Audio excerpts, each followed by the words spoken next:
Hi friends, అందరికీ రాఖీ పౌర్ణమి శుభాకాంక్షలండి. రాఖీ ఏ సమయంలో కట్టాలి అంటే, ఈ ఏడాది రాఖీ పౌర్ణమి ఆగస్టు 9 శనివారం రోజున రావడం అయితే జరిగింది.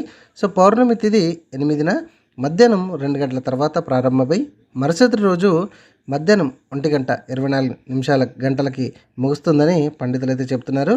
శనివారం రోజున ఉదయం 5:56 మధ్యాహ్నం 1:24 గంటలకి లోపు రాఖీ కట్టేందుకు శుభ సమయం అని తెలుపుతున్నారు.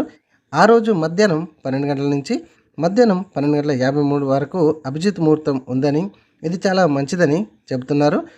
ప్రదోష కాలంలోనూ సాయంత్రం 7:19 నుంచి రాత్రి 9:24 వరకు అయితే కట్టవచ్చని సూచిస్తున్నారు.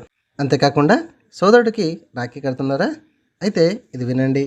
రాఖీ కట్టేందుకు సోదరుడిని ఉత్తరం లేదా తూర్పు ముఖంగా కూర్చోబెట్టాలని జ్యోతిష్య శాస్త్రం అయితే చెబుతుంది.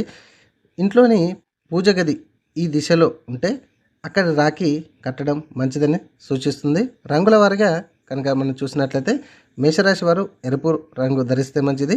అలాగే వృషభ రాశి వారు నీలం, మిథున కన్య రాశి వారు ఆకుపచ్చ, కర్కాటక వారు తెలుపు, సింహరాశి వారు ఆరెంజ్, తులరాశి వారు తెలుపు లేదా లైట్ బ్లూ అండ్ వృశ్చిక రాశి వారు ఎరుపు, ధనుసు రాశి వారు పసుపు, మకరం వాళ్ళు నీలం, కుంభం సంబంధించిన వాళ్ళైతే నీలం లేదా పసుపు, మీన వాళ్ళ పసుపు లేదా గోల్డ్ కలర్ రాఖీ కడితే మంచిదని తెలపడం అయితే జరుగుతుంది.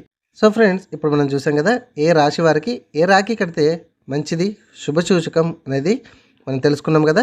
సో ఇట్లాంటి మరిన్ని అప్డేట్స్ మీరు పొందాలంటే మన ఛానల్ని ఒక చిన్న లైక్ చేసి సబ్స్క్రైబ్ చేయడం మర్చిపోకండి. Thank you friends. అందరికీ కూడా మరొకసారి రాఖీ పౌర్ణమి శుభాకాంక్షలు.